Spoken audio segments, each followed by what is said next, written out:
The Endurance Asia podcast. And always tell a truthful story if they ever ask. Stop the complaining cause things ain't that bad. Mr. Scott Pugh, we're here. Mr. Chris Timms, how are we doing? I'm doing really well. I'm excited about this, if not a little bit nervous. So listeners, welcome to Endurance Asia podcast and a world premiere, Scott's debut on his own podcast as a guest. A little bit nervous about trying to be Scott, but there we go. How are you feeling, mate? I'm good, man. I mean, since I started the podcast, gosh, it's been as long as I've been training for 4 trails. I've always wanted to achieve something that would warrant me being a guest on my own podcast. And I think I've finally actually done something that justifies it. You've done it with style, mate. You really have. And for those of you that don't know, we'll give a little bit of context. Scott, freshly out of the famous Hong Kong 4 Trails challenge. For those of you that are not aware, I think most people in the world are now, the Hong Kong 4 Trails is arguably one of Asia's, if not the world's toughest foot races. Andrew Blumberg's minimalistic kind of ultra race, nearly 300 kilometres over Hong Kong's 4 famous trails, 14,500, yes, you heard it right, 14,500 metres of elevation, 60-hour cut-off time, no watch or GPX, no official markings, your own navigation, heat, sleep deprivation, you name it, little room forever. You've done it. Finally got it done, yes. Yeah, I mean, there's a few other restrictions as part of the challenge. You've mentioned a couple, but early on, no poles. Wow. Which for that kind of distance makes it really, really difficult. No audio was a recent one, so you can't listen to podcasts or listen to anything on your headphones or music. So similarly to the Barkley Marathons, he kind of tries to make it a little bit more challenging every year. There's also he only gives 12-hour notification of the actual start time as well. Wow. So as a competitor, you're just kind of left waiting until the last minute, which can mess a lot of people up. So am I right in thinking it gets slightly harder every year because of the restrictions? That's the plan. Yeah. I mean, last year actually it arguably got a little bit easier this year because last year he gave a 6-hour notice between the from announcement on when it's going to start. And this year he increased it back to 12 because I don't think anyone slept last year before they did it. But yeah, I love it. Well, should we get into it, but Scott? no one finished last year. But yeah, let's get into it. Let's mate. get into it. So look, listen, I'm intrigued. How are you feeling now? Dust has settled, body, mind. How are you feeling? Yeah, it's just over a week now. So we're on the Saturday. I finished on the last Thursday, and honestly, I've not slept well. It's been initially the DOMs were just really intense. Yeah. So my legs were just throbbing really badly. And I'd probably get a couple of hours of sleep and then I'd just wake up with, not in agony, but they're just throbbing and hurting. And honestly, I just had really kind of broken sleep since. And my resting heart rate when I'm sleeping, it's normally around 46. It's kind of around 53 to 55, even a week later. Wow. Now, I've also been getting on the beers since because I didn't drink for 6 months, so I've been cutting loose a little bit. So that's probably affected it as well. But yeah, actually the body, I've been so surprised at how well my body's recovered. I haven't been running. For a reason, I had my toenail. We can talk about that in a minute. I had my big toenails removed as an elective surgery, but my body's recovered amazingly well, and I probably put that down to just the amount of work I did beforehand, the amount of strength and conditioning I've been doing, and just how much I've kind of been looking after my body during the process. And you know, that adage of train hard, race easy, and honestly, I think my body's been able to recover well because of that. Yeah, I've got to say this, and I don't know if you can see this on the video, but Scott is actually he looks like an elite athlete now. His kind of muscle definition, his body fat percentage, he's in elite athlete kind of mode. And I'm looking right now at 2 big toes that will, we're not going to do a close-up of this because it will probably give any of our younger listeners nightmares. But yeah, he's had his toenails surgically removed, haven't you, Scott? How was that? How did that go down? Well, it's something I've been looking to do for quite a while. So very early in my running career, a long time ago, I bought a pair of shoes. They were too small and lost my big toenail straight away. And ever since, this must be 15 years ago, ever since they've never grown back properly and they'll get fungal infections and stuff and just pretty manky. And I've just been waiting for an opportune time to just get them removed so they'll never grow back. Because honestly, you don't need big toenails. They're pointless, and all they cause is trouble. So, got rid of them. Don't try this at home, kids. Please don't try this at home. No, I recommend it. Every ultra runner, get rid of them. Get rid of them. They're a waste of time. Yeah, and has it landed? So has your achievement? I know we're going to get onto this a little bit later, but has it actually landed what you've achieved? Because it is momentous. You know, we'll get into this later, but has it actually? Is the penny dropped? What's actually happened? Yeah, I mean, there's been an overwhelming feedback from my friends, family, from our running club, from the wider community, and it's definitely resonated. I mean, it's almost a bit overwhelming in many ways, but I think what it is that I'm really not a great athlete. Like, and I know you go, Scott, no, I'm really not that good. But what I do is I'm truly committed to something, and I've been obsessed by this challenge for, seven longer than that actually, since 2017. We can talk through the history, and I think the story of like failing twice, and then actually. And I'm sure a lot of people doubted me coming in. I mean, I don't reckon you did. I reckon a few people that have seen me train were probably like, no, he's going to do this actually. Yeah. But I'm sure a lot of people were like, yeah, he's failed twice before. True. He's probably going to do it. And actually, I kind of use that as fuel to think that some people think that it's beyond me. And honestly, I doubted myself going into it. And we can talk a little bit about the lead up to it. But yeah, it's definitely landed. It's definitely like the proudest achievement I've had in my personal life so far. In terms of like I mean, obviously married, have kids and everything, but in terms of my kind of like, I think of life as a tripod, right? Yes. You've got your work, you've got your family and close friends, and then you've got my sport. I've got my passion, and in terms of my passion, this is the kind of proudest achievement. And I don't blame you, mate. I mean, let's talk about the backstory then, because there's a really interesting story in this. So tell us about the history. Why Four Trails, Scott? Tell us where it all started with you with this particular race. Yeah, so I live in Singapore. We both live in Singapore. I've been here for 10 years. But prior to coming to Singapore, I lived in Hong Kong. I spent 6 years living there. And when I first got there, in fact, look, pull the book out now. This is the Bible. Do you know this book? This is the Hiker's Guide to Hong Kong. Yeah. And actually, I got this book on landing in Hong Kong. Yeah. I was a hiker back then, and I did things like the 3 Peak Challenge in the UK, and I'd heard about this. I got this book, and what it does is it's literally got the 4 big trails in Hong Kong. And I remember getting this book, going, "Wow, wouldn't it be so cool to cover this entire book before leaving Hong Kong? Wouldn't that be a cool achievement?"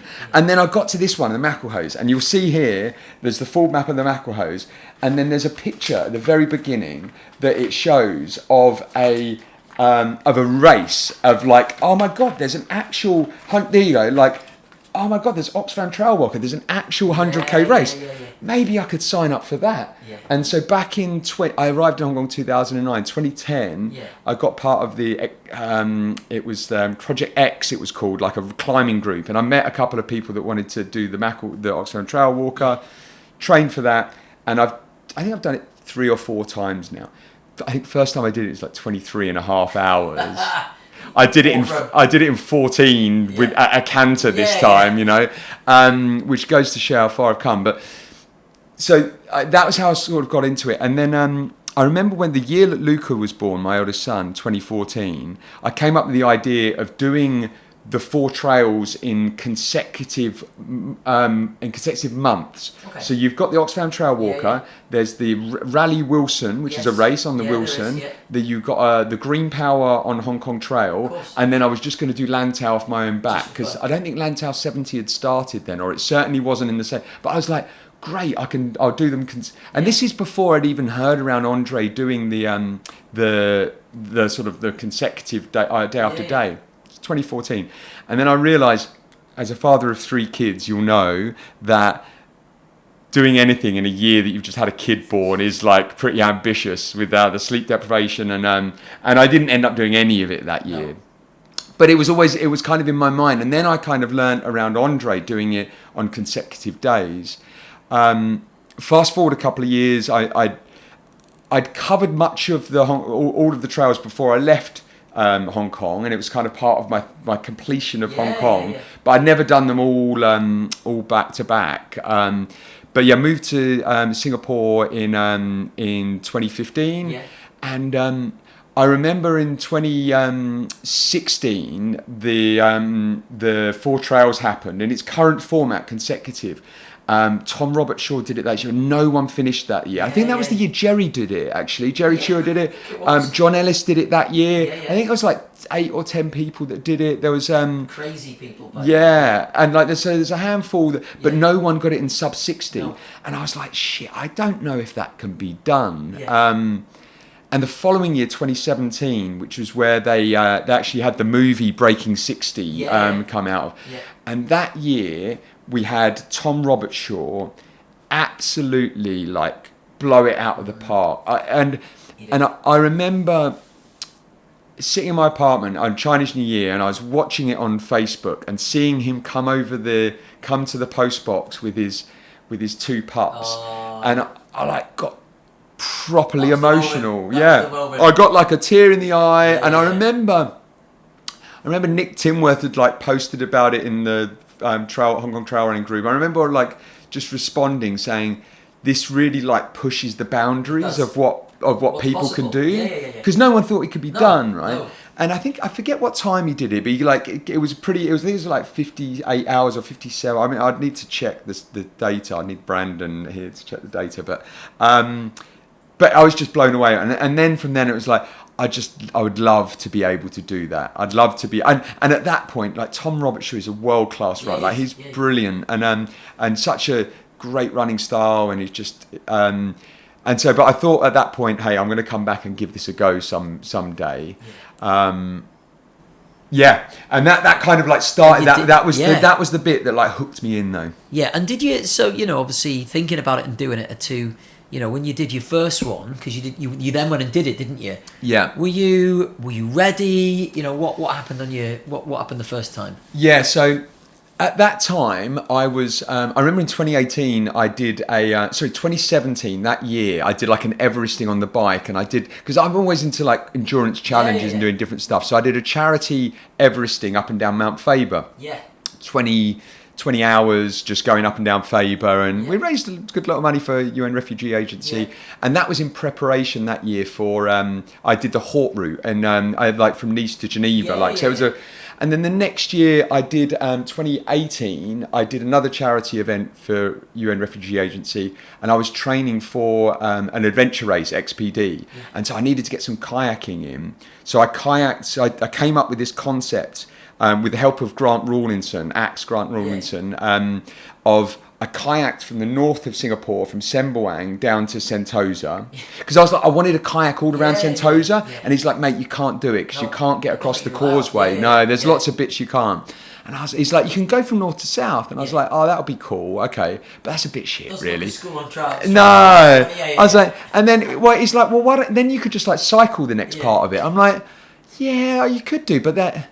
And then I remember on the call, and then I was like, well, what about then I did a full circuit of Singapore on the bike, and that would be like 100, and then we could figure out a route which like a Ironman distance, a bike ride, and then I could do a marathon run from south to north, from Sentosa to Sembawang. Again, kids, don't try this at home. Yeah, so it was anyway. We got it from sea to cycle to summit, so it's a 60k kayak. Yeah. And then a 180k bike ride, and then I did all of the summits from across the southern ridges, and then Mount Faber, so with Faber, and then Bukitima, and all of them. It was quite a cool little challenge. We once again raised a lot of cash.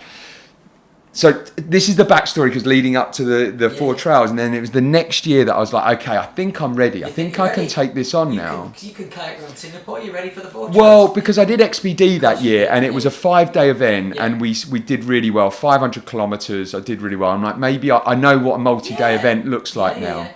So I was like, okay, for my charity thing this year, I'm going to do 4 trails. And I put in my application and said, at that point, I'd done a few 100Ks, I'd done XPD, and I'd done like a few endurance stuff. And I'm pretty sure that year I must have been Andre's sacrificial lamb. I think he was like, okay, because wildcat. There's always a wildcat. And I like there was the charity aspects we were raising for UN Refugee and Agency. You're a persuasive guy. You're a nice guy. Yeah, let's let him in. He gave me a shot, and I had no right to be there. No. I had no right to be there. And so I trained as much as you can in Singapore. Yeah. We actually, that year, we raised $50,000 for UN Refugee Agency that year. Wow. It's actually more than we've raised this year. So, but it was, and on that occasion, my issue on that occasion was that I was wearing calf sleeves. Oh, no. And I trained in them all the time because I was like, I don't know why. But you weren't that experienced. I wasn't, and actually I was reasonably fit at the time. Yeah, I had a real bad issue where my calf sleeves and then my shoes were too tight, and it pushed all the blood around my ankles, and my ankles swelled up. Compression, you don't need compression for that long. You need after. Yeah, you don't need it anyway. So I DNF'd once. I got to Hong Kong Island on that occasion. Oh. So I think I did like a 16 hour Mac, and then Wilson was, and then I couldn't bend my ankles, so I had to pull at Hong Kong Trail. So that was me. And then the following year, so I'd raised all this money and I put all this pressure on. The next year I went under the radar, like incognito, didn't tell anyone, rocked up at the start line, and and I had like a better day out there, but then starting Hong Kong Trail, I was like a bit sleepy. And I remember, so Indra was in a hotel. Both times Indra came on those occasions, and she was in the Grand Hyatt, like supping champagne in the lounge with Luca in there. And I remember calling her and starting Hong Kong Trail, and this will lead into our crew chat later. And I'm like, I'm not feeling great. Like, I'm really tired. My knee's hurting at this point. And she's like, just come back to the hotel. Oh, no. Just come back. Never have your wife on the crew. No. Yeah. Well, we did this time, but she was a silent participant. She's like, just come back. It's all right. You don't need to be doing this. There's a jacuzzi. It's a jacuzzi. So anyway, and then I was like, okay, block it out. Got onto the dragon's back, and then I was like really sleepy, and so I had to sleep on top of the dragon's back on a bench, and I woke up, and my knee just completely seized. And it was the cold as much as anything, but then had to go on the catch water and just and grind it out on the 7-8K, and I had to drag my leg along. Got to the end of the catch water, and I was like, get me out of here. Done. So 2017, 2018 is that? That's 2018, 2019, 2020. 2019, 2020. And then 6 years on. So we're talking like, this is a big gap. Yeah. This isn't like, you've done 2019, 2020. Is that what we said? Yes, yeah. So 2019, 2020, DNF, got a little bit further each time. But then to kind of leave it 5-6 years, like what? Yeah. Why so long? Why have why not 2021? Yeah, well, 2021 was the Four Trails movie year. So that was the 10-year anniversary. You'd have got on TV then, yeah. So, no, I wouldn't have been invited because it was only for finishers or survivors that were invited back. Yeah. And then 2022 was, I think it was still sort of like COVID restrictions coming in and out Hong Kong then. 2023, I just started a new job, and I was just like, I'm not going to be able to train. But it was burning. Was Four Trails still burning inside? I was training for it. Was it still? It was still my number one A goal. So you've been training for Four Trails for the last 6 years, really? 100% training for it. And I'd submitted my application. Yeah. But I was like, Andre, I'm like starting a new job in October, and I've got to go to at that time I had to go to Miami for our sales kickoff. Yeah. He's like, don't do it. It's not so not he's the known issue. that you've been. I've applied every year. Yeah. So I've submitted my application, and then 2024 was when I fractured my femur. You did get injured, big injury that year. Yeah. So I had a. I was up in Doi. I had a really good training block. If you remember that year, we did mountain goat. I did H1. Yes, you were in good shape. I was in. But the hip. But then I had like this stress fracture on my hip. And you were still running with it for a while, weren't you? You were still, didn't know what it was. You were like, my hip's a bit of a twinge. And then I went up to Doi Ithanon, UTMB Thailand, and it just blew up. And for 4 months, I didn't know what the hell it was. And it wasn't until 3 months later I got a MRI, and they were like, you got a bad stress fracture. So that was out for 8 months, man. And then I came back in July, August, put my application in, but I was just like, Andre, I don't think I'm going to be able to get in the shape for it. Wow. And he's like, don't do it. So you've been training, 9 years, this is a race that you've been training for 8 or 9 years, really? Yeah, I've been training since like July, August 2018. Wow. Yeah. Mate, that's incredible. So, look, I mean, I think, Scott, we talk about this, don't we? Like, that what you've done, to come back once and fail it and come back a second time, like most people would just go, like, that's me done. You know what? It's too hard for me. But you've come back a third attempt here, and you've not just done well, you've utterly smashed it. We're going to unpack the kind of why around this, but what were the key?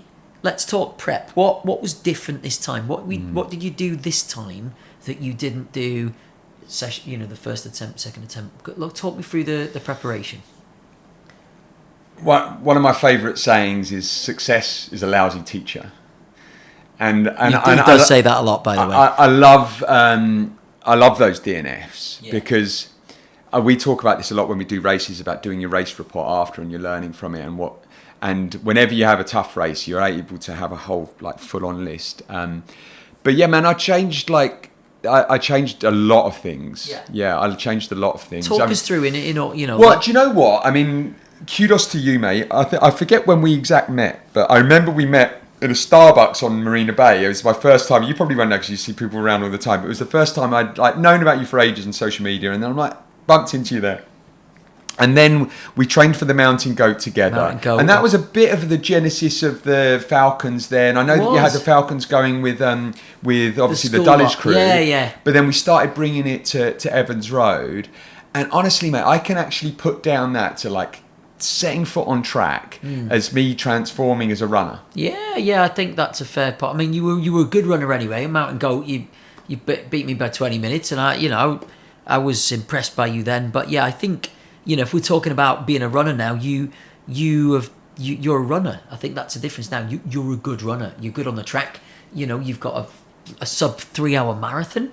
You're a pretty holistic runner. There's not many weaknesses in your armory. If you did a 5K race, if you did a 100-mile race, you're a pretty solid all-rounder. So, yeah, I think you've done a lot of work on the track as one thing. We've seen a lot of people at the club that have been transformed. I mean, we'll get to talk about Denning a bit soon. But, I mean, I think there's a whole host of people that by training together and just the collective kind of people lifting you up around you and the motivation you get from that, the support, the pushing, the pressure as well, and mate, and honestly, and training with you as well, like iron sharpens iron, and we've you're never going to gut yourself out in a VO2 max or a threshold session as much as you are with your pack of people that are on your shoulder. You can't do it on your own. And I've been training with Phil Daniel a lot now and Guillaume as well. They're both incredible runners, and so that's had a big difference. Like being part of the Falcons has had a big difference.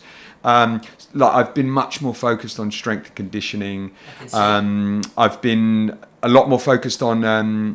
In those first couple of years, I was on a high fat, low carb diet. Yeah. So I wasn't really having carbs at all. I was very, very low carb, and that's completely out the window, man. I'm fueling for my sessions. That was just I lost a lot of weight by doing that. Lost kind of 10 kg. You look shredded, mate. You really look shredded. I mean, my before and after. I actually didn't weigh myself before and after 4 trials, but I just went on the InBody thing the other day. I'm down to 5% body fat after it, and so you can get that body composition without going on a keto diet, But the discipline as well of the training, you're doing 100.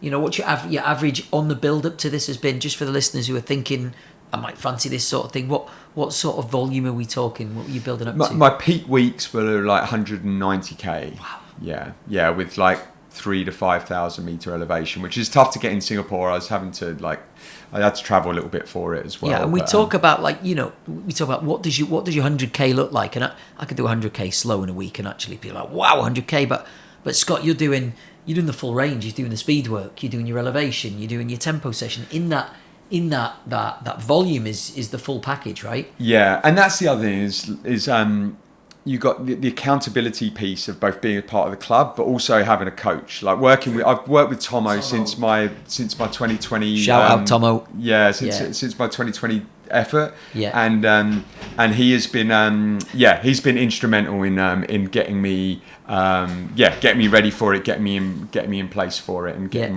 me just getting the sessions in. Yeah.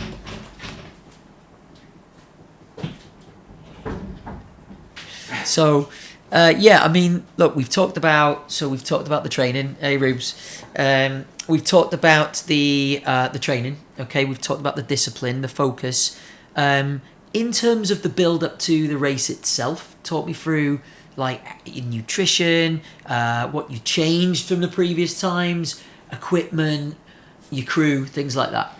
Yeah, so coming in, I think one of the really important factors is crew, making sure that you've got the right team behind you. And actually, I had great support in previous years. I had my friend Matt Gollop and Matt Pocock that helped me improve just with the driving transitions. And so crew wasn't a problem before, but I knew that if I was going to tie it all together, I needed one person that had done it before and crewed someone before and taken them the entire way round. Yeah. And so last year when we had Winfrey on the podcast, who was the only female survivor last year, and her crew, Joe Lodder.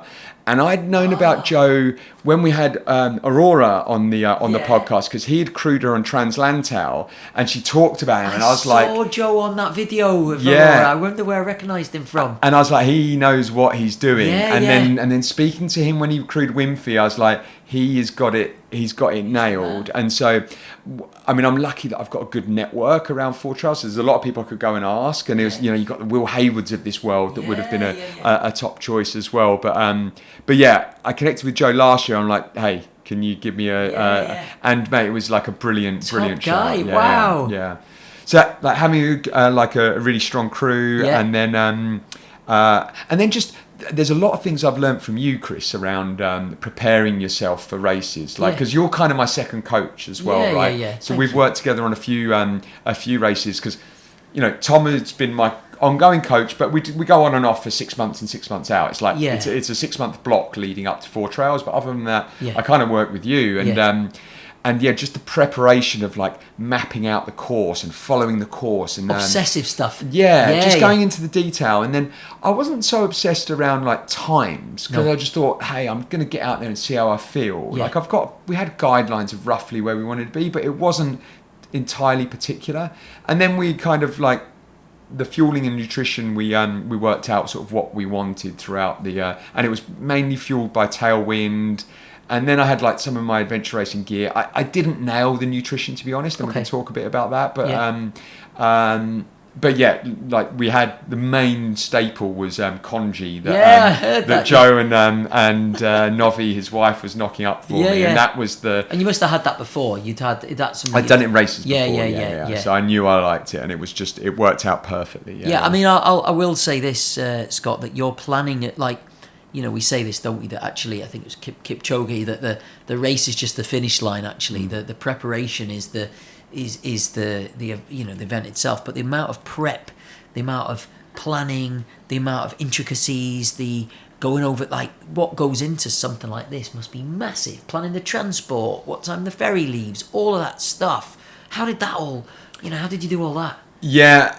I mean, we've done it so many times before. So the big thing was like getting to Joe's place, and he lives in Muiwai, which is perfect, right? Yeah, by of the finish course. line. So I said around the 2020 year where I called Indra up, I'm like, oh, I'm not feeling it. She's like, I'll come back and like, come put your feet up, kind of. Well, I didn't have a hotel room to stay in. The only place I had was Joe's place. Nice. And there was no way he's going to let me come back. Way. So if I needed to sleep, I'm sleeping beside the trail. I know that's a little thing, but knowing that you haven't got a hotel to go back to, there's no out. It's a marginal gain. It's kind of like a burn the boat scenario. There's no way back here. Yeah.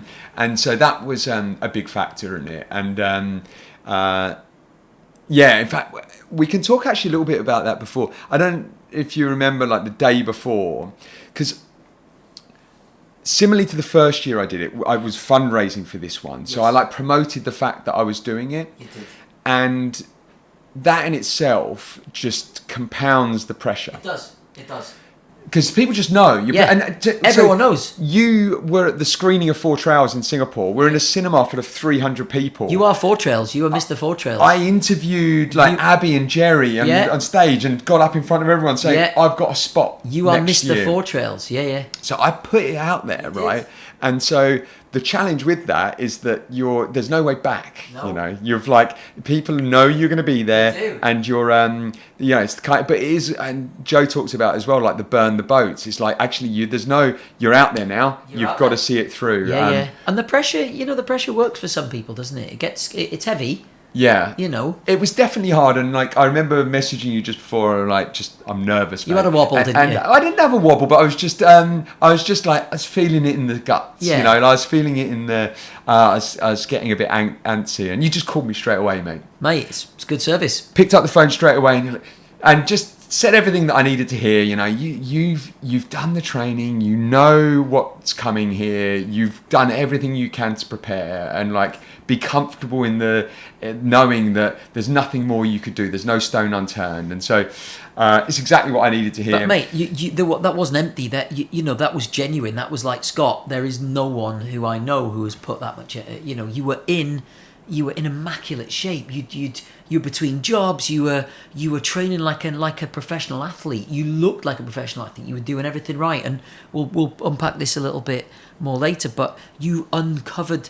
You left no stone unturned. Your nutrition, your training, the planning, the crew. You did everything. Sometimes people drop the ball on one or they leave gaps, and you'd covered every base for this. So you were in the best possible shape in terms of your own self, but in terms of the preparation itself. And we talk about marginal gains one, and this is where having a coach like Tomo is just so powerful. So I had my prep call with him like the week before, and it's the little things, just thinking around like the battery power pack that you have. It's like buy this one. It's like the Nightcore one, and it weighs nothing. It's just that marginal. Yeah. He's like, what talking about footwear we're going to use. And I already knew what footwear, and we can talk about how that played out. But I've been training Terex. I really love the Terex shoe. It's just got amazing responsiveness. It's good on concrete, and there's a lot of concrete. So he's like, go and buy new pairs of Terex. He's like, buy a new one for every trail. Like, how marginal gain? I literally had a brand new box fresh pair of shoes for the trail. Fresh. Yeah. Every little thing added together is a big thing. You know, even if it's 0.5%. We're talking 0.5%. It's sometimes 0.5% is the difference between finishing and not. Yeah. And if it's a haircut, if it's a new pair of shoes, I got the haircut. You got the haircut. Like all of these little things. Obviously, we've got big gains, but some of them are just 0.5%. But when we put all of them together, that's what makes a difference sometimes. So yeah, incredibly powerful. So we've done the prep. Look, we've talked about the backstory. Let's do the event itself. Mm-hmm. Let's talk about the event itself. Where do you want to start? So where to start is we're in Muwams, and we've got that 12-hour notification. Yeah. Right?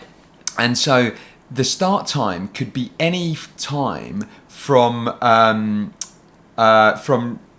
I think it was as soon as it turns on. So yeah, there's basically like a full window, that it can be. And so I arrived in Hong Kong around 12 o'clock, and actually I could have got there and said, we've given the 12-hour window. It starts at midnight. Got it. It could have been. So that's when the earliest. It's the earliest is midnight. Exactly. And and then we're there, and then and I go around to Joe's, just hanging out and just getting my shit together, and then I check my phone at like 6 o'clock and like 5:45, and I saw a message from 5 o'clock saying 12-hour window starts 5 a.m. tomorrow morning. Wow. So you then know what you can sleep a little bit if you can. Well, so this is it, right? So it's a 5 a.m. start the next morning. So you need to be there at 4 a.m. For us, it was an hour's drive, so I need to leave at 3 a.m. So then but I tell you what, Chris, it worked out perfectly. I just went, okay, I'm just going to go straight to bed. Nice. And I went to bed at like 6:30, 7 o'clock, and I just went straight and slept straight away. Now I did wake up and was awake for a couple of hours, but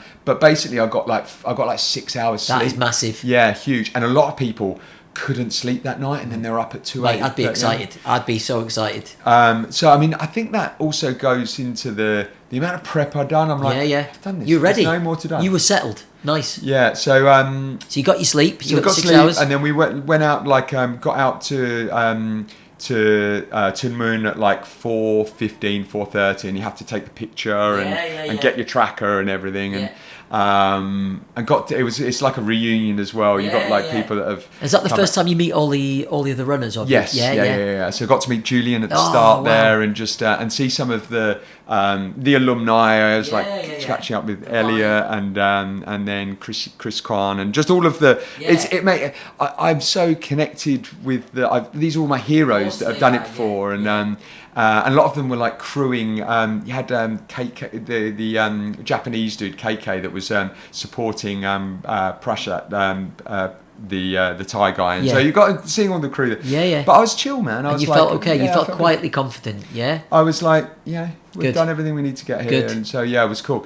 And and then you'll gather round and they like announce everyone that's doing it, and it's just a real kind of like. And it's party not vibe. Staggered because the film, remember, they were staggered in like minutes. Is that because of COVID? That was because of COVID. So 5 o'clock, like ding a ling the carol bells go, and we'd all climb up to. There's like a catchwater that goes a crate, and you've got like and actually the first 25, 30k. In fact, the first first 25, 30k is all rundulation. That's what rundulation, we do, right? listeners, is something you can run. It's undulation that you run. So we're talking 2, 3, possibly 4% gradient that's runnable at a manageable heart rate. We're not hill reps, we're not pushing hard. This is like runnable stuff, and that was runnable for you. Yeah, it was great. And so went out, and I was running with Julian Chorier. Now, for those of you that don't know, like Julian Chorier is like a legit pro athlete. He was one of the very best in the world just 10, 12 years ago. He's a proper elite. Like he came third behind Killian at UTMB, I think is in 2012 or 2013. And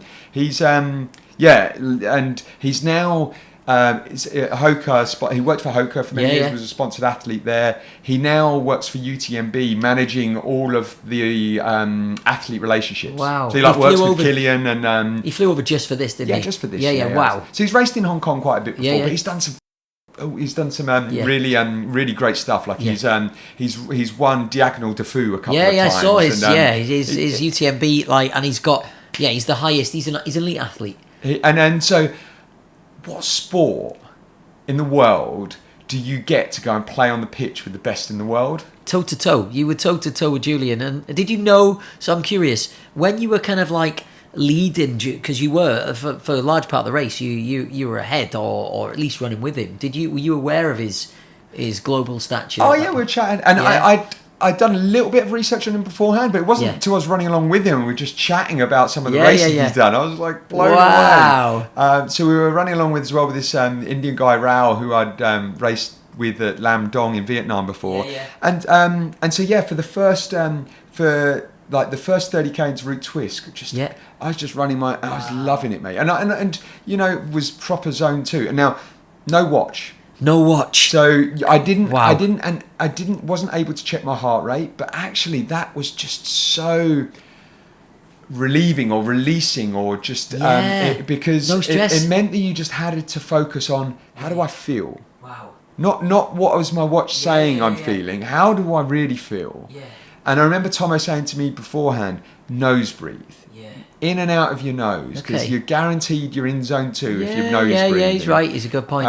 It was just cruising, man. And were you tempted? So I'm interested in you reining it back there. Like, were you tempted to put him in? You know that it's a long race. Did it tempt you? Because it's not a race, but it is a race, isn't it? It's not a race. But when you're running alongside somebody, were you thinking, I'm going to run with him, he's going to get me through it, or were you thinking, I'm going to put it into him? I was 100% running my own challenge, 100%. And we just so happened we were running the same pace, but I was like not 100% focused on just doing my own thing, And so we, and I think to a point, Julian was actually, and I think Andre had said to him, look, you might want to run with Scott a bit. Nice. He knows what he's doing. Because you know where you're going. Yeah, it's a bit like, very slightly like the Barkley Marathon. You go and do it with someone that's done it before and knows it. Absolutely.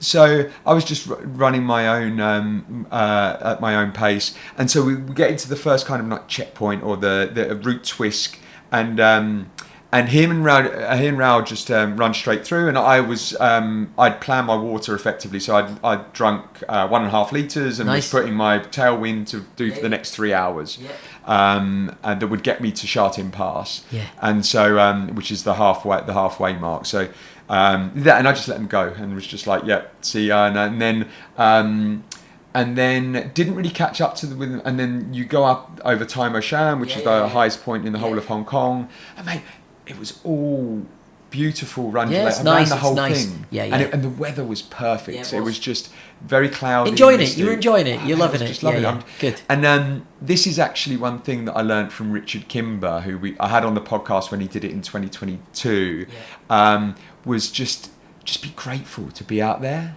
Just remind yourself, I'm so lucky. I'm so lucky to be doing this. I'm so lucky to have my health, to not be injured, and to be in this, to be able to have like a spot in here. And it's just that sense of gratitude was just consistent throughout the whole event, of just reminding myself, you're just so lucky to be here. And so early on, I told you I had fresh shoes. Yes. So I was like, I've got a slight hot spot on my heels. And then when I was running up Tomo Shan, I was like, actually, I'm going to stop and deal with this. And and it was red. It was like literal big decision. hot That's spot. a big decision. Just put a plaster on it, taped it up, and then kept on moving. Imagine what would have happened if you didn't do that.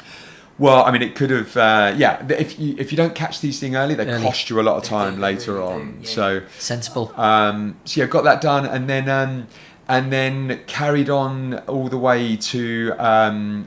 You've got like the Monkey Hill, which is stage 6 of the MAC, which then is like a nice run downhill. And Julian was just a little bit in front. And then I was running with Raoul, who was flying downhill to the point which I was like, mate, you're going to cook your legs. Like I could see it like really heavy running downhill. Like it's a good runner, but it's really heavy. If you can hear it, then it's gonna hurt, right? And so really interesting, like, we all use ChatGPT a bit, right? So I was on beforehand, just getting some final little advice. I've got you as my coach, I've got Tomo, and I've got ChatGPT. So I was just good coach. And there's a couple of really good nuggets I got from it. One of them was, your mantra needs to be protect tomorrow. Absolutely. Protect tomorrow, because it's you're out there for 2.5 days. So everything, like both from the energy exertion, but also protect those legs for tomorrow. So on both the steps and running downhill, very high cadence. I was just super high cadence because I didn't need to run fast. I didn't need to do double steps. Just super high cadence. Just light, keep it light. And like protect the quads. Whereas I saw Raoul like boom, boom, boom. I was like, those quads are going to be chewed up. I had a really, really great tip from a multi-day ultra coach that said, I'm going to be running on sand in MDS in 6 weeks, and she said, just think light, just be light on the sand. Just if you're consciously thinking, be light, you're not hammering it. And it's such a simple. And I ran in Sentosa today, and I was just. It just made such a difference. But that intentionality of knowing that tomorrow that's going to hurt you, and I think he blew up, didn't he? I think he made it. Actually, I think he made it all the way to Tai O. But I'm not surprised his legs would have been a bit cooked by now. I think he had a bit of illness as well. So we got to that the crossing at the end of stage 6 where there's the Monkey Hill, and you're going into stage 5 of the Macklehose, which is, I love this bit. It's one of my favourite bits of the whole Macklehose, because it's just it's quite a flat, beautiful trail, and then you go into some big climbs before you get to Shatin Pass, like up and down. But I just love, and you've got a crazy view of the Hong like Kowloon and Hong Kong. So everyone gets the pictures, isn't it? So I was like looking forward to this section, and it's so interesting the way that your mindset going into a section just really affects how you perform in a section. So we got in there, and I dropped round. I was like, right, okay, this is my spot. So I'd like just hit that trail, and I caught up with Julian, and I was just behind him, and then we were climbing. It's one of the first climbs after you go on the there's a beautiful trail, and then it starts the climbing section of stage 5. And I saw Julian took a wrong turn, and I'm calling for him. I'm like, Julian. I'm like, look, it's not my job to go and get him, but I was like screaming out, Julian. I think I actually called in the chat and just said, look, he's gone off course. Do you want to let his crew know? And Joe was like, look, you can't really do that. That's right. But yeah, had a like great section. I think my tracker wasn't working very well. I was like getting messages through, tracker. but it picked up later. But yeah, got to Sharting Pass, bumped into to Dan Smith. Shout out to Dan and Shell. And Shell, they perfect spot because we get there, had the noodles, and oh, lovely. It was really good feed, and yeah, then you're going into actually what is the proper section of the Mac. Yeah. Because now you've got you get into stage 4 and stage 3 are like the. So how many kilometres, just for the listeners that aren't aware? How many? What sort of time have you done now? How many Ks, sort of thing? So Sharting Pass is around 50k, yeah, and then the kind of like 50 to 80 mark of the Mac is the really punchy part of it. Yeah. But weather was beautiful, nice and cool, and I just stomped it out, mate. Yeah. And I remember calling at Sharting Pass and going, right, 6.5 hours to get here, halfway. Yeah. I'm going to get in at 14 hours. Yeah. You had a really good first day, didn't you? Yeah. Like, you enjoyed it. Yeah, I know, I loved it. And I was bang on. Like, I actually ended up running a lot of that second half with Jude. We weren't with each other all the time, but certainly when we got to the final part along the Catchwater with 10k to go, we just stomped out like 5 to 5.5 minute Ks together. Nailed the first day. You absolutely nailed it, didn't you? And then we came in like, I think 13:57 or something, which was bang on. Halfway I said, be in 14 hours. And but the big thing is that I felt like I hadn't even run anywhere yet. Low effort, and you enjoyed it. And you know, you've probably heard this before, but when you enjoy something, your heart rate's lower. You know, you're just taking it in, you're enjoying it. You didn't have high anxiety. You were just enjoying the race. And when you do that, effort tends to be lower. Yeah. I was nose breathing the whole time and just chill. So got there. Joe, incredible crew, had like everything laid out for me. I had a shower, had my congee,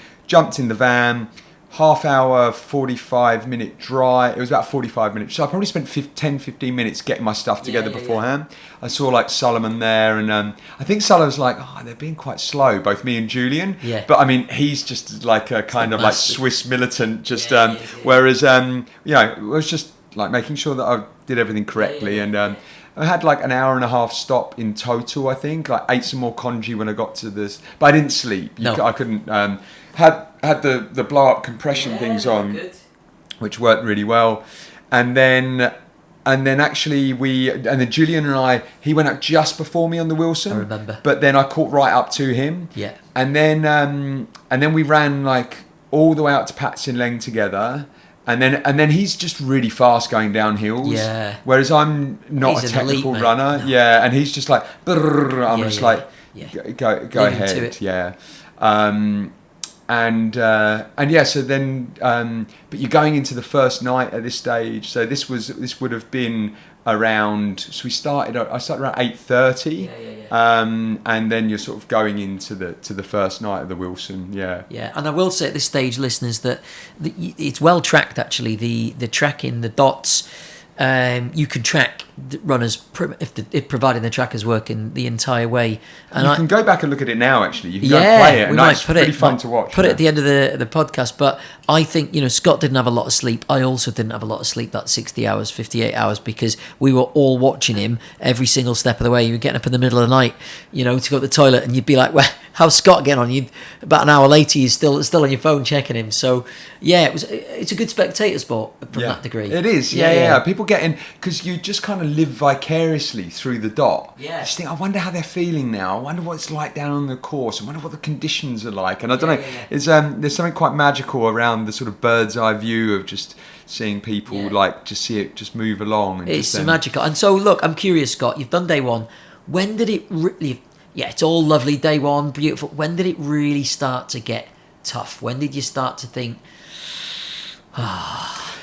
So the first part of the Wilson, Patsin Leng's really tough, but it was still because we started quite early. It's actually still like fine. I'm good to go. And then you do Cloudy Hill, and then after Cloudy Hill you come down to 7-Eleven, the noodle shop. Yes. And at that point I was like, went another load of noodles, having a big feed, and then.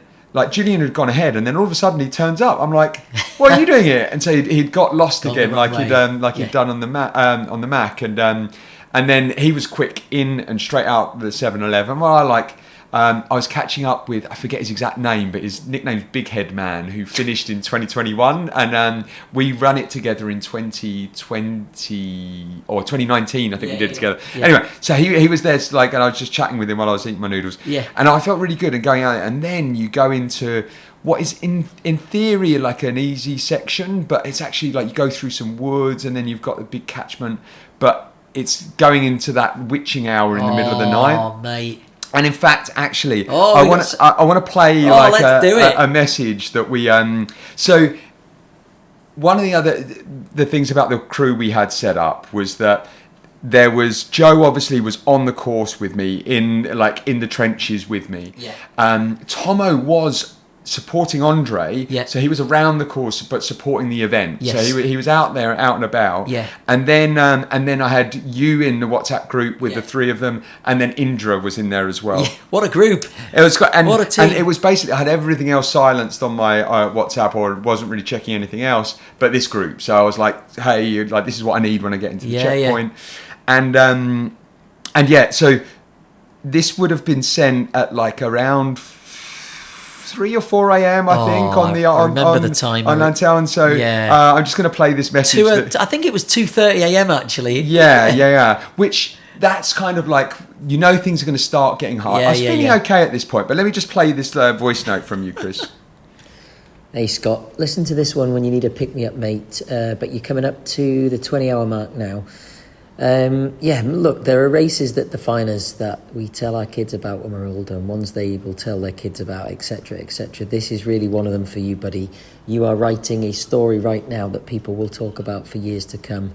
You're going to feel and want a DNF like you've done before, to be fair, but kind of the difference between then and now is that's what last year Scott would have done, throwing the towel in. And to be fair, most people, when it gets tough, but like every race, every training session that you have done has totally prepared you for this moment. You're not running with your legs anymore, as we know. It's cliche, but you're running on pure heart, and like you're at elite level for that, buddy. You've put in the graft for this over not just the training block, but like years. This has been years coming. Every start, every long run, every track session, every rundulation, that's what they were for, right? You don't panic when it gets hard. You're a problem solver, and things are going to go wrong over the next few hours. There'll be blisters, there'll be, nutrition errors, you'll turn the wrong way, but your response to them will really define the outcome of this, mate, and it's going to be a positive one. The people carry us forward, as you know. Family, Falcons, friends, you're doing this for all of them now, not just you, but everyone who's invested in this. And, mate, sensible decision-making. You've stuck to the plan so far. We're a third in now. Your clarity of thought and your kind of mental side of things is massive now, as you know. And you're one of the toughest people I know mentally. So just stay steady now, mate. No, calm resolve. You know how to finish this off now. And, it's about the years you've put into this, not just, like I say, the last few weeks and months. So see it through, buddy. You've been building for this, and you totally deserve it. Every step you take now, don't forget we're with you. Every little step, and I can't wait to see you touch that post box, probably in floods of tears. And I've already got the questions planned for the podcast, so don't, mate.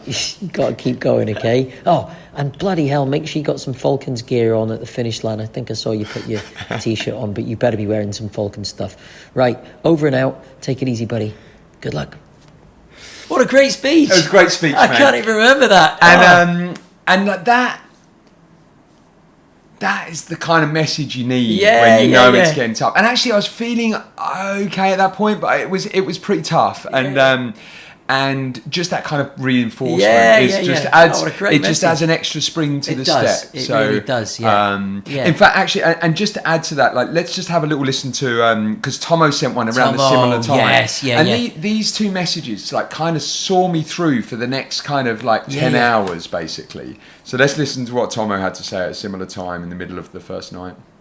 Hey Scott, great job going through passing lane. I've run this 2 times, and I always struggle going through that section. So well done. And I saw you stop at the 7-Eleven for a decent time, so I hope you had a good food and drink. Keep eating, keep drinking, keep nose breathing. You've done the tough section, one of the tough section of the Wilson, and it gets a little bit easier from here to the metro. You have plenty of time to the metro. I think you're with Julian, and we're just let me and I think like there's something around Tomo is just got this really calm, just it and it just reassuring, and just help me.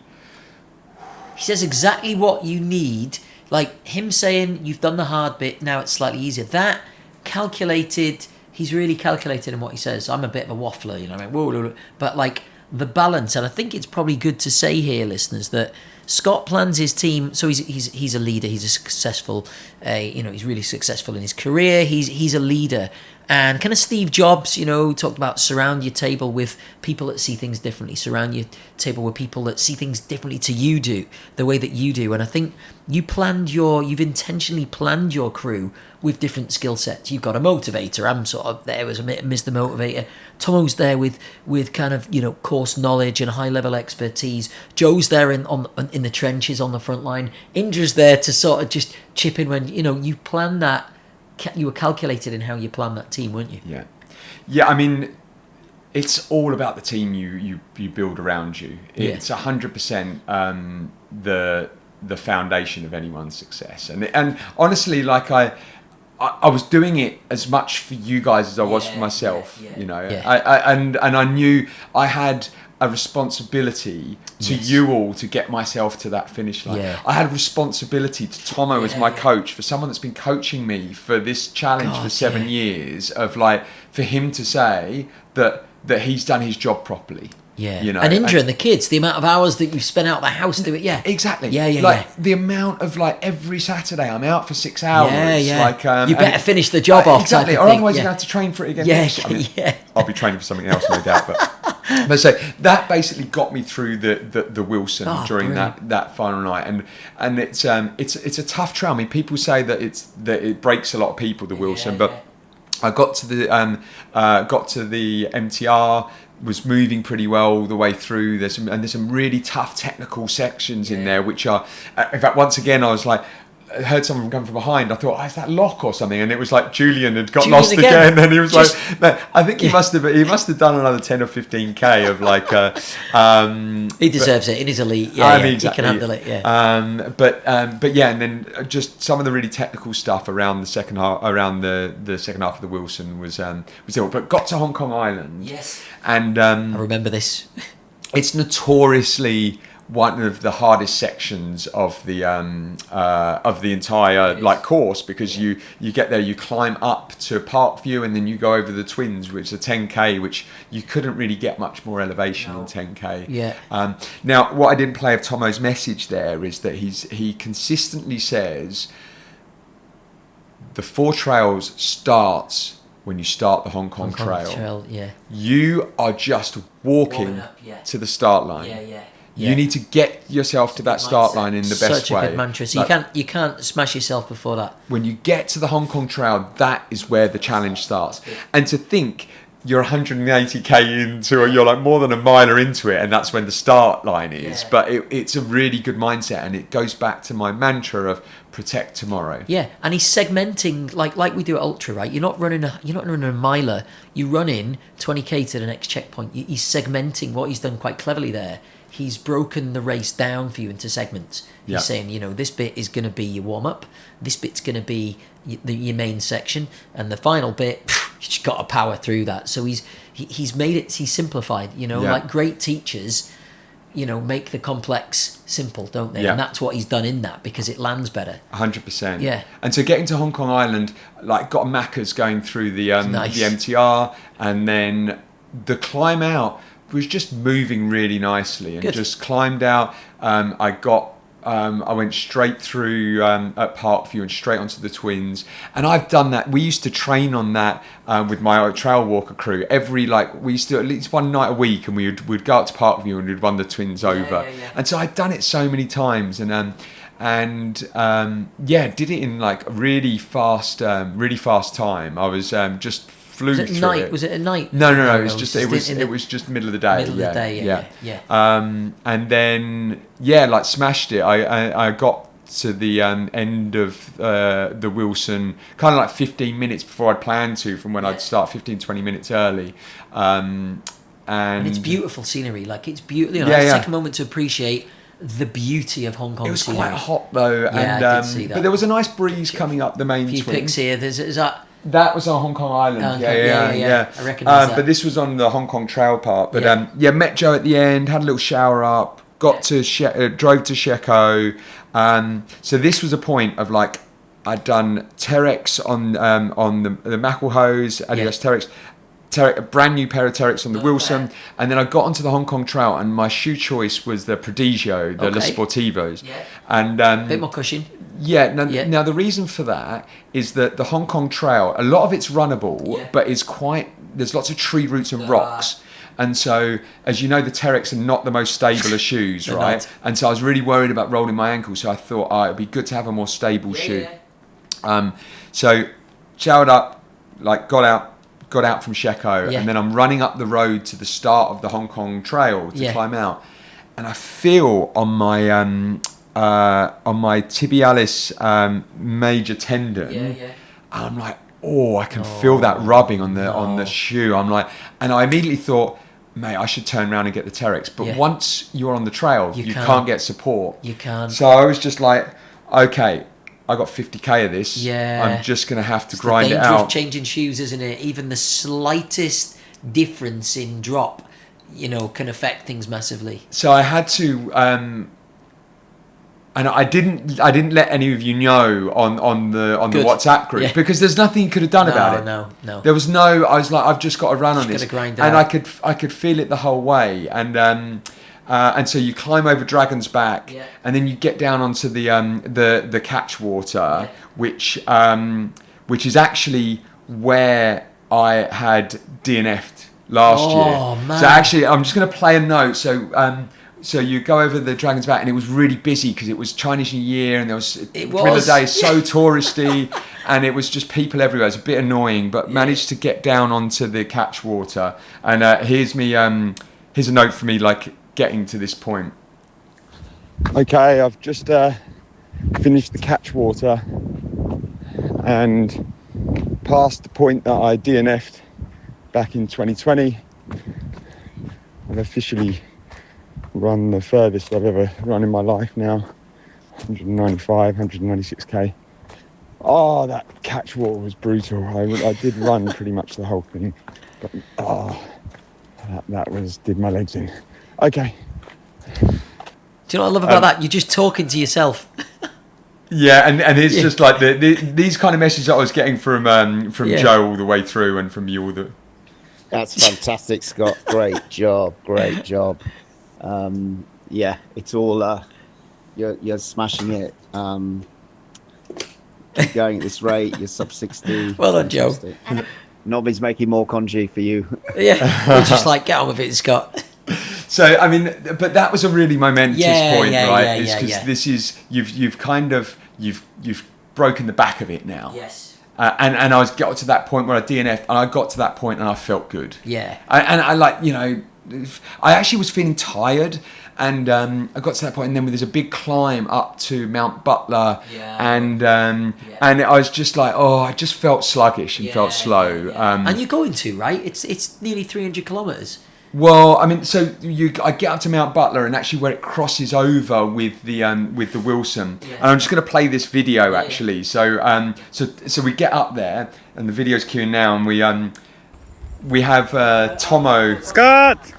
And I like work! I seeing saw me it. run That up. was our first time that we'd seen you. Yes. And looking now, I actually look like I'm moving okay, but at the time, it felt like tell. I was just. Yeah, Going back. You're doing amazing. Some of our group were like, he's struggling there. Yeah. Good You're encouragement. moving Tomo. so well. I look all right, but I didn't feel too good. But it's just a beautiful spot. And, It is, and I love how intentional you are. Like, you're not even You're stopping moving better there. than You're just me like, 2 right, years I'm ago. cracking on.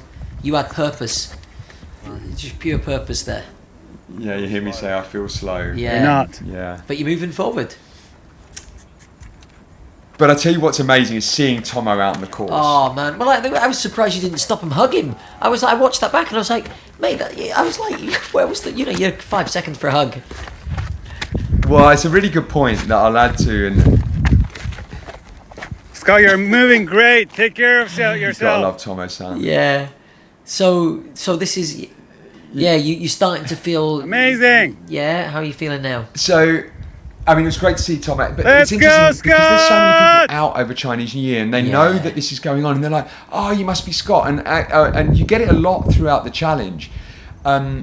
But you just have to remain focused. You like do. if I used up my energy going, "Hi, how's it going to everyone?" Starting is Then I would have just I just wore myself out of it. Yes. So I was kind of like not You're in the really. zone. Wasn't really interacting with people too much. You're actually. locked in. You're in the zone. You got a job to do. Yeah. Um, Every calorie. You need every calorie. Yes, Yeah. yeah. And so got past him there, Tomo there, and I actually went down into the Parkview. There's a shop, supermarket there, and on his recommendation, I won't play the recording, but he's like, look, it's a good idea to go in there and actually like properly fuel up. And so I went in, got some Coke, got some coffee, got an orange, and just got some stuff in me, and actually came out of that and was like, oh. I mean, the Coke is always the rocket fuel, and actually felt really good. And just from there, went over Black's Link and was just rundulation again. Was just like move. In fact, I was hiked out of there, but it was just moving really good. And then actually, the next 20k of the Hong Kong Trail is just runnable. It is. And this is where the shoe choice actually came in, because I liken it to kind of going to like slick tyres on a road bike to going on like mountain bike 29ers. Because I was able to run all these trails, but the rubbing of the tibialis tendon was just got really painful, to the point that I actually wanted to take one of my shoes off. I wanted to take the shoe off. It was like, and then I'd adjust and it'd be like all right for a couple of kilometers, and then it would just back. So that was tough, but actually managed to just make it through.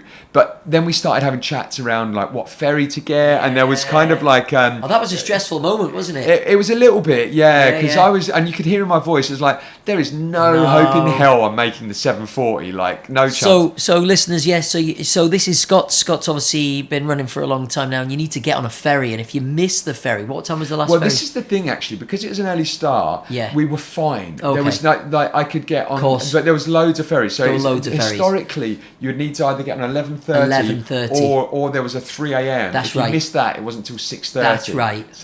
But that was great this year. And you got on the 9. I ended up getting on the 9:40, which was the plan. And and Julian had been just ahead of me. He got on the one before. He got on the 9:10. I remember. Yeah. So we, and actually, if it wasn't for me having to stop and adjust my shoe so much, I probably would have made the 9:10. Yeah, but you were right then. That was a big decision. So I remember not watching there, thinking, is he going to try and push to get on that ferry with Julian?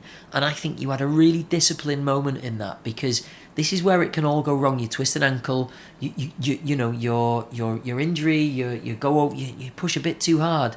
Your disciplined approach through it all was really tactical. I think you could have pushed harder at all points. Actually, you say this, I think, when we were speaking, but you didn't, because you had a job to do, and it was always about sub 60 hours, wasn't it? We didn't say that at the outset, that your target in all of this wasn't first, wasn't second, wasn't third, or anything like that. It was sub 60 hours. Yeah. Yep. And you're on for that. Exactly, and then 9:40 ferry meant that I get into Muyo, and I had 19 hours. Like, it's an eternity. Yeah, it's an absolute eternity. In the night. Yeah. So I cruised in, and then we're just queuing a videos that coming down from the Hong Kong Trail. So you get to the peak. Oh, I remember the views are spectacular. Yeah. And then you get to you have to now run down. It used to be that your crew would pick you up and take you to Central, but Andre put in a couple of years ago that you have to run down from the peak. And so here's I remember watching this on the dot. Yeah, and so for those in the video, will be able to see the video, but you can hear the audio of me running down here. Scott, great job. Great work. Oh, it's Tomo son. Hello. I didn't even know it was Doing Tomo. great. It's so I cool. remember seeing that one. Yeah. You're in good shape. I need to get some sleep. I need to get some sleep. I'm not surprised. Have you had a good day? Oh, watching you is my best day.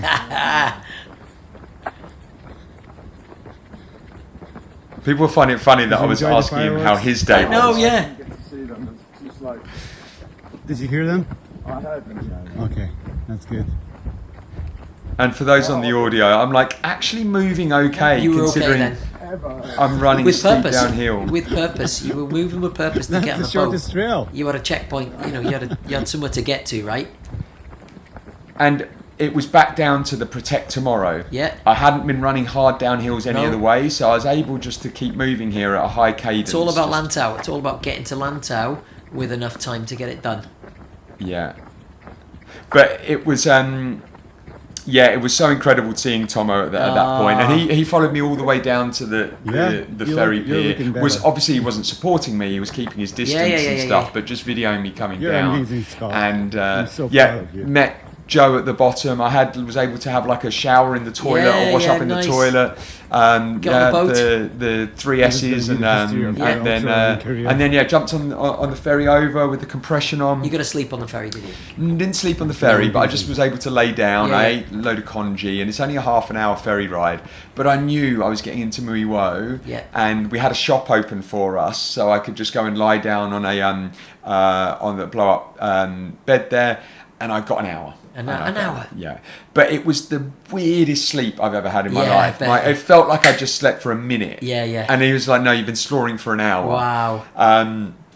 And so, fresh. And I basically then had ended up setting off at 12 o'clock. And just to cue in another quick video. So this is me setting off from the green post box.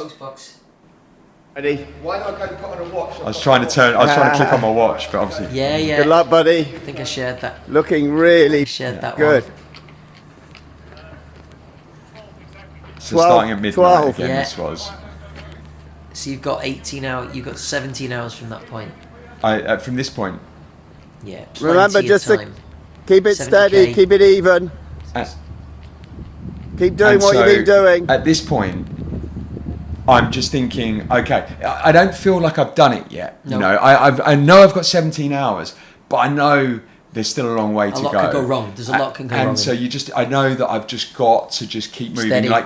I could still very easily fall and roll my ankle, Absolutely. and you're out, Yeah, yeah. done. So there's at no point. Yeah, you've got a third of the event left. Yeah, yeah. At no point am I thinking this is in the bag. One thing to point out here, actually, which I should have said earlier, is that it's another learning I think I had from Elliot a few years ago, was that you can't think of this challenge as a 298 kilometer No, challenge. it's impossible. You need to think about it as 60 hours on your feet. Yeah. Because when you say a distance, it's not relative. No. You can't associate No, it with you anything. can't. You But can't. if you're talking, I'm going to be awake for 2.5 days and moving on my feet for 2.5 days. Great advice. And so the whole way down, and I think you remember when I was leaving messages, Yeah. I'm like, okay, 3 hours down, 57 to go. remember, 12 hours down, 48 to go. Time. And there's a point where it's the irony that you send a voice message at 1 in the morning and woke us all up to say, I'm feeling tired. Well, so let's go to that. So we head off along the so there's actually a big climb coming out. The first 10k coming out of Lantau is pretty punchy. It is, yeah. Yeah, I mean and then you get onto 2 long catchwaters with a 5k trail loop into it, but those catchwaters are long, winding. So I did the first one okay, and what I was doing was doing I was doing 1k run, 1k walk, 1k run, 1k walk. So I was looking at the markers, but then I actually missed the turning, and I went I probably only did a k wrong. It's the only nav area I had. But you go the catchwater, and there's a left turn which takes you down to I forget the name of the village, but then out onto the Peninsula Trail bit. Yeah. But I went probably. You're getting tired though. You're sleepy then, right? I was sleep deprivation. Yeah. And then I did the trail bit, which is pretty tough, and then you go on to reservoir, like where you've got Nong Ping in the background, and then you hit another catch water. Yeah. And so I'm running along this catch water, and it's like slightly up. It's probably like 2-3 degrees, and I dropped this message. So actually, Joe drops a message in saying, "Oh, Scott, how you doing? Like this is probably around." I think you'd already sent a message at 2 a.m. and this is at 5:30. This message comes in at 5:30, and so I respond with this. I'm super sleepy, like swaying.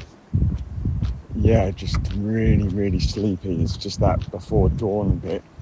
I don't know whether to lie down and actually sleep for 10 minutes or just power on through, but I can't really run the catch water. I can't really focus. Now, within a minute, within 1 minute,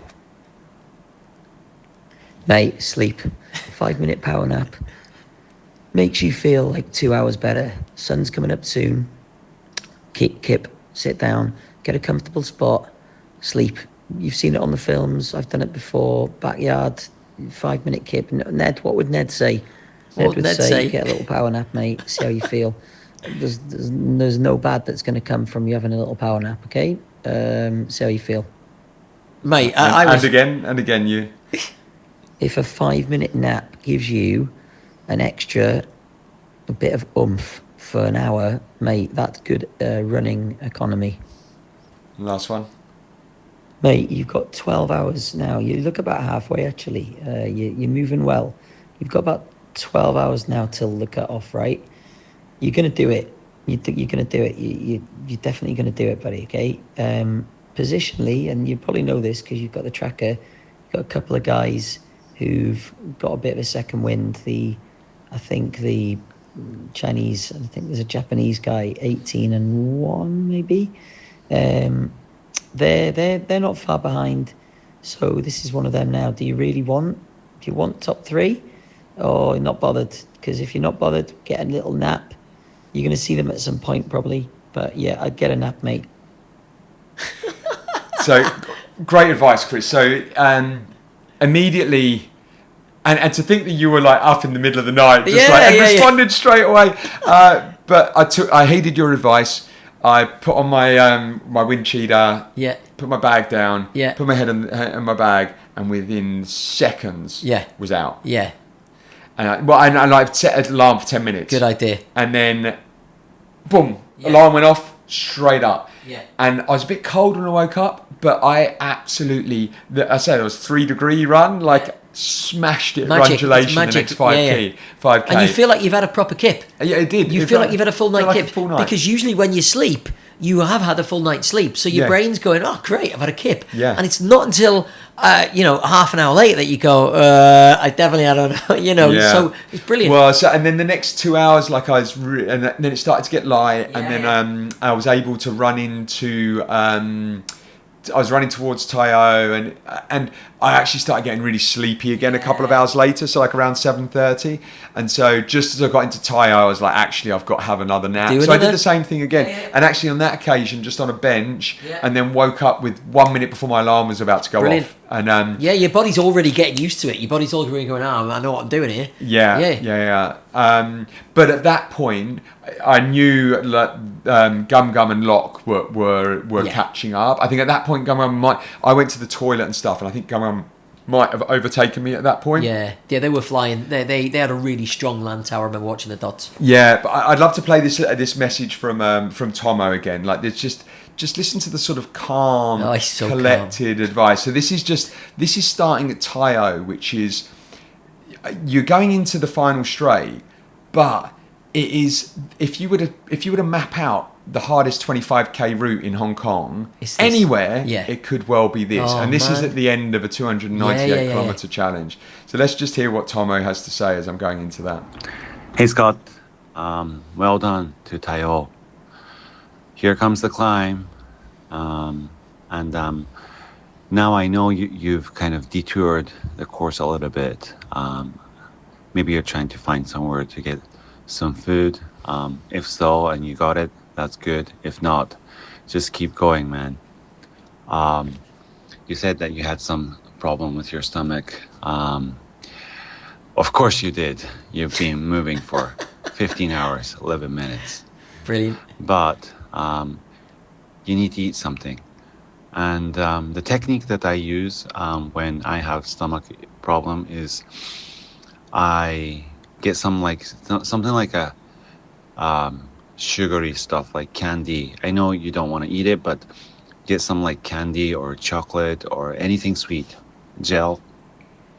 Just you put it in your mouth and you don't swallow it, and you let it absorb from your mouth. You let the energy absorb from your mouth. It really works out for me. Rather than putting in your stomach and getting sick, you just keep it in your mouth and let it absorb. And if you're low with energy, don't move fast. Just keep walking. And and don't think too much ahead. Don't think about the Lantau Peak. Don't think about the Sunset Peak. Don't think about Phnom Penh.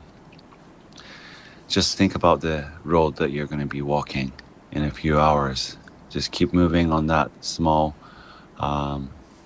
hilly mountain, and you're going to get there one by one. You've got here. You're going to make it. Don't think about ahead. Don't think about behind. Just focus on yourself. Hilly mountain. And I love enjoy. What a the next legend day Tomo today. is, though, top guy. and it's just exactly what you needed to hear. The whole thing was a bit like a 58-hour meditation session, you know, and how he describes it there of just like don't think about and this is a metaphor for life as well, right? Don't think too much about what's ahead of you. Don't think about just like what's going on here and now. Sport is the best teacher. Sport teaches you so many things, and like you're learning, like you're a different person after this 58 hours you are, because you've gone through this process of learning meditation, learning like there's no better learning experience than actually doing it. And that bypassing the gut, what a great tip. Absorption rate is higher in the mouth, right? Yeah. Of course. Calories just, it's like a sweet when we have a sugary sweet that we just what a great tip. And Tomo knows, he knows what you're doing in that exact moment. He knows what you're going through, right? What a great coach. Yeah. And it's just the calm. Every time I hear his voice, and so I'm just playing it on the loudspeaker and just like, but one foot in front of the other. But at that point, I was using Tailwind, but I couldn't really drink anything. So I had some coconut water, I had some normal water, I had Tailwind. But every time I had a sip of anything, I'd like burp uncontrollably for a couple of minutes. Like, not to be sick, but I was just like... And so I basically ran the whole of Lantau Trail on 4 bananas and some Tailwind. Like it, and I did eat a little bit when I got to Phnom Penh eventually, but it was it's not enough. No. But actually, and to his point of like, if you're not feeling it, you're not got energy coming, just keep on moving slowly, because the pace that I was moving was in zone 1, zone 2, and I'm just burning fat. You've got enough to do that. You could go for a month on just burning your fat. So I was going to be fine. And really, all I had in my mind was to finish. And at this point, Locke came past, bounding uphill, like running uphill. I was just wow. I was like pretty impressed, man. Pass with purpose, right? He's a prior finisher in 52 hours. I think this year he got in like 56 hours or something. And just bounded past, and after having a really troubled time on the Wilson. Very impressive. And then Gum, the other Hong Kong Chinese guy, we were kind of now going back and forth for almost all the way to Phnom Penh, actually. But that South Lantau Country Park is by far and away the hardest section for me, and it's just up and down, and then you go down and you go over a mountain, you crest down, and you're like, you see another massive mountain, you're like, I've got to go over that one as well, and it's just never ending. And at that point, when you've ran so far and you're just so close to like just motivationally, like it's the last thing you need, but you just got to keep going. I saw Nikki Han up there though, which was just amazing. She was in the middle of like the most random place on South Lantau Country Park, and I'm like, where, Nikki? That's so good. But I made it through that section, and then you get onto the road bit going up to Phnom Penh, and our last message that we'll play, but this one is just from Tomo as I start the road up to Phnom Penh. Hey Scott, good job. You're almost done with the mountain section and you're off to the road. And then you have the 2 big climbs and your dream's gonna come true. At Phnom Penh, the 7-Eleven should be open. So take drinks, eat well. It's gonna take about maybe 3 hours from Phnom Penh to the finish. So eat whatever you can, put it down there, and get some cold drinks. It's gonna be hot. You can put some ice in your bottles, yeah, we will be waiting for you. We will be waiting for you at the Green Post. Again, it's the red carpet you're running on right now. It might not feel like it, but you're on the red carpet down to Muiwo. Enjoy the view. Yeah, it might be in pain, but just enjoy it. This is a lifetime moment for you. Great job. Oh, what I'm a so proud great of you. message. Tomo-san, so and great so this message. is at this point obviously feeling it now, but I'm just like, okay, it is in the bag. It's you in the know? bag. And so you've got 2 really tough climbs with Lantau You Peak do. and Sunset Peak. Yeah. But I was just like, I had climbing legs the whole time. You had I was 4 like, hours fine. left. About 4 hours left then, didn't you? Yeah, I was absolutely fine, and it was in the bag. And at this point, I was just like, Get I it want to done. savor this. Yeah. Like, this has been something that I've been dreaming about. Yeah. Like, I've literally been dreaming about reaching that post box and thinking what I would do, thinking how I would react, thinking how I'd feel, thinking what I'd say. Yeah. And actually, you got a lot of time to think out there. And so I'd kind of been just thinking, and as I said, from the very early on, I had this sense of gratitude of just being able to be out there. And but yeah, no, I also kind of like had a speech and stuff that I'd like prepared in my mind and stuff going. But I was with Gum Gum for a bit as we came out of Phnom Penh, and then I was with him all the climb up of Lantau. But then coming down Lantau, it's so long, and it's just. And actually, I was like, I want him to have his moment, and I'm not in any rush. I was just like, I'm going to really chill here and just savor the moment. And then the climb up Sunset was fine. But then the coming down from Sunset just goes on forever. It's and it's such an uneven. But you know that you've got the prize at the bottom. As Tomo said, it's the red carpet. You're just walking the red carpet home. But I was just so glad that I wasn't having to race down there, because you have people like Chang or Nikki in previous years that have had to hammer that to get in just under 60 hours. Enjoy it. Where I was just able to really savor the moment, and it wasn't like I wasn't needing to race it in, and then just our last recording is just like the video of me coming in, so we'll play it in the video that comes. Joe was saying as he watched me come in. This went What up, viral. buddy? What the You're amazing, man. Thank you, buddy. Enjoy it. There's lots of people. Just enjoy it, huh? I'm going to give you my camera to do a little video. I mean, he hasn't had much more sleep. Enjoy what you're doing. You've done, and also there's a big surprise. There's a big surprise. I love it. Yeah, that was. Yeah, took a bit of coordinating. Yeah. How? The cowbells ring. Oh, mate, the emotion. Look at this. I see what whip my hats cap off. on. That's when I see Indra. You're starting to get emotional here, aren't you? I've got a serious lump in the throat. Enjoy it. Just enjoy it. Just enjoy it. Just enjoy it.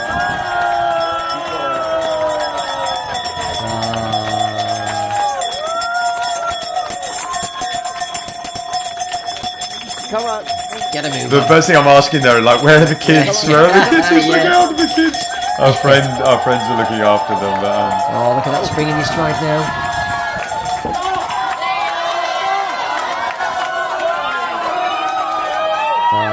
Look at that. Taking it all in there.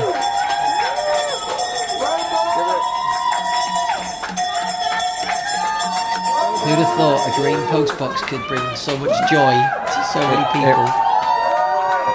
so I've shed more tears watching other people get to that post box than I did myself, and so I didn't know how I'd react. I didn't know whether I would do a Nicky Han, yes. I didn't know if I'd be bursting into tears like Jackie, but I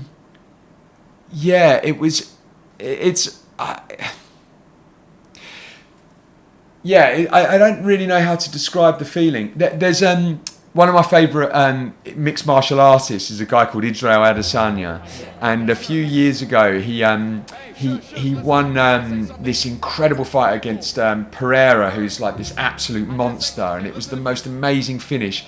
And he says at the end, and I should have listened to it beforehand, but he says this speech around, I wish anyone of you out there could feel what I feel right now.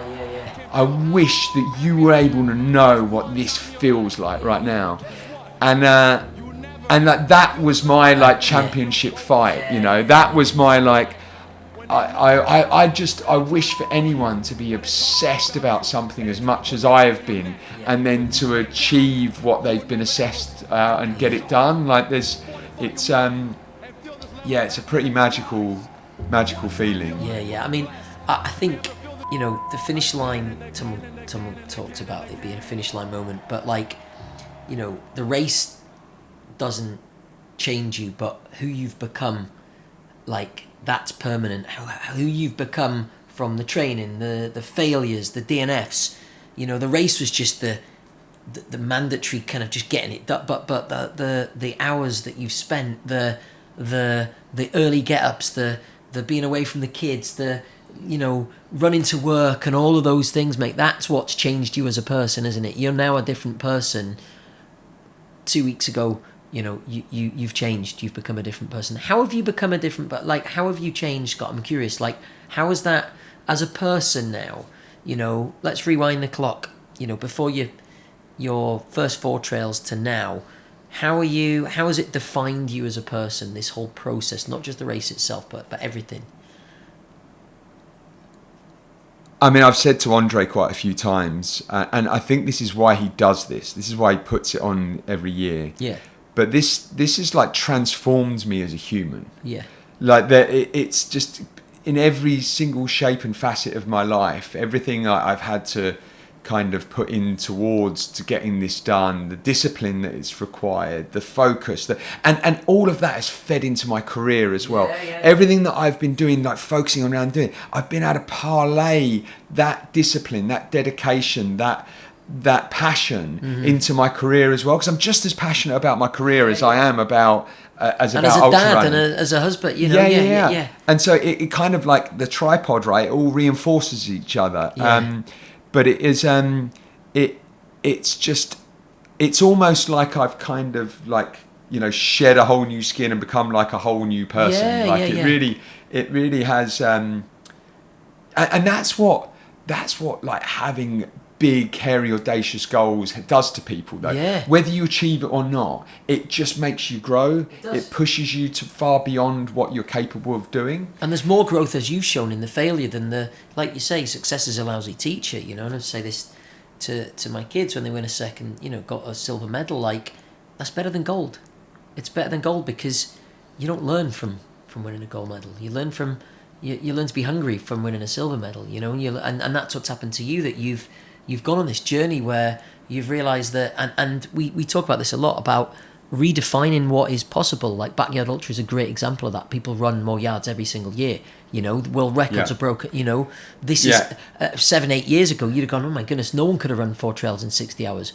5 of you did it this year, Yeah. So well, I mean, that's it. Tom Robertshaw kind of changed the perception, and so it's interesting. I wrote a post on an article on LinkedIn back in I think it was 2018. I think it was before I did the 4 trails. Yeah. And we had a campaign at the time where it was like, in it for, like, what are you in it for? And it was around your like defining what your own personal purpose was in life. And I codified mine as pushing the boundaries of what I'm capable of and inspiring action. Yeah.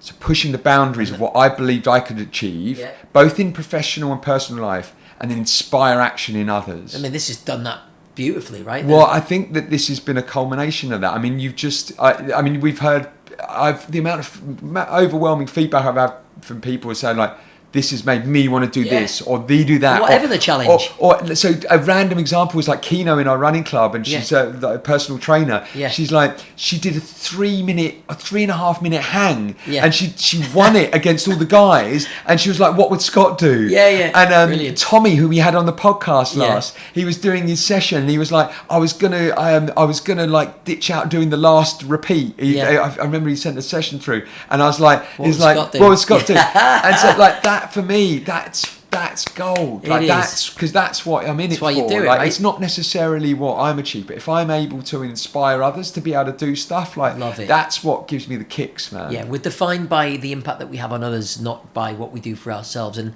is it Mandela? It's a classic Mandela one, isn't it? That it's not possible until it's possible. You know, it's not possible. And you know, one thing, there's a quote when you go into our school actually, and why I love education and working with young children so much, that like at 2 years old, kids think anything is possible. Yes. They do. You've Yeah. seen little toddler kids, right? They think they can do anything. Yeah. And actually our job is to make sure that they keep on They believing don't lose that. because that's what kids believe, that anything is possible, and I think ultra runners do because it is, you know, and if you've proved that anything is possible, because you'd have thought after the first one, how many people had jacked it in, you know, but the hunger to keep on going. So Scott, I mean, interested, what next? This has been a long part. What? Yeah, we're an hour and 35 in, so thanks for sticking with us. It's a long one, but hey, I'm able. Yeah, it's my podcast. So what next, buddy? Because listeners want to know. You know, I know we'll edit. What next for you? Well, it's interesting, right? Because I think once you achieve something that you've been so obsessed with for a long time and it's been your single primary goal, there can potentially be a kind of vacuum, or it almost feel. You hear a lot from like Olympic athletes. Obviously, I'm not on that scale, but like, oh my god, you work 4 years for something and then there's nothing. Like you go into this void and almost depression. I'm not feeling that. I mean, I'm like very focused on my career now. I've like started a new job on Monday, so that's going to be a big focus. But there's one race that I've had on my bucket list for many years, which I believe is the hardest 100 miler in the world. The Rinjani Miler. It is. It's so I'm planning to put put my name down for that for the 2nd of May. So, and then actually, so this year, and also I didn't get to run the ATM finals this past weekend, which had been on my bucket list as well. So I'm going to string together some ATM races and to be able to get to the finals again this year, and and see what I can do there. So I'm like I hadn't planned anything beyond 4 trials, so I didn't know what kind of shape I'd be in. Yeah. I can be back running today, tomorrow. So I'm going to be there's a race in I'm in the US for a couple of weeks, and I'm on a wait list for the Marin Ultra. I've got either a 50k or a 50 miler. Love the US ones, don't you? I do. It's perfect trails for me, non-technical. Lovely. So mate, I'm going to be back on it. Like, just in terms of sport, just like last thing, like thank you to you, mate, for just you've been my second coach to Tomo-san, who's like just a legend. Anyone that wants to train for a miler, like he's your man, and you could hear some of the voice messages of what makes him so great. Yeah, Joe and Novi, they were just incredible support. Indra for coming all the way up for it was just was unreal. Like it's a special moment for us as a couple, because I think I took her to watch the 4 Trials movie, and she got a certain realization of what it meant to be able to do it and what it takes to do it. And now she's witnessed firsthand me doing it. I think she actually kind of like understands and respects what I do a little bit more. And also just T8 gave me the gear for the event. Amazing. and you know, best apparel out there for ultra running. It absolutely is. Yeah, half the field, I think most of the field had something of T8. And so I think that crew's awesome. And then the Hong Kong trail running community is just Singapore's great, but there's a great running community, and the Falcons we've got are awesome. There's loads of great running communities, but there's something special about the Hong Kong trail running community, and with this event, the 4 Trials is the nucleus with it, which is it's something magical about it. And mate, I'd love to support some of the Falcons. Well, to be we've able to talked go about by. it. I've already messaged Andre. He's Yeah, he gave me a very soft kind of if you meet the crowd. Yeah, I've done a miler, so yeah, who knows? Chris Timms on 4 trails. I certainly won't be doing it in 60 hours. Mate, I think with the right support around you, I've got twice as far to run with you, these little legs anyway. Yeah, and watch out at racing community, because Scott has no toenails now, so who knows how fast he can go without a big toenail. Marginal gains, mate. I'm Marginal currently gains. looking at them and they look beautiful. Yeah, we won't put them on the camera, but Scott, listen, it's been a great one. My first one that I've been, I think I've passed. Have I passed? Mate, yeah, you're welcome back to host Brilliant. the podcast in future. But no, thanks, man. Awesome. Thank you, listeners. Tell a truthful story if they ever ask. Stop the complaining, cause things ain't that bad.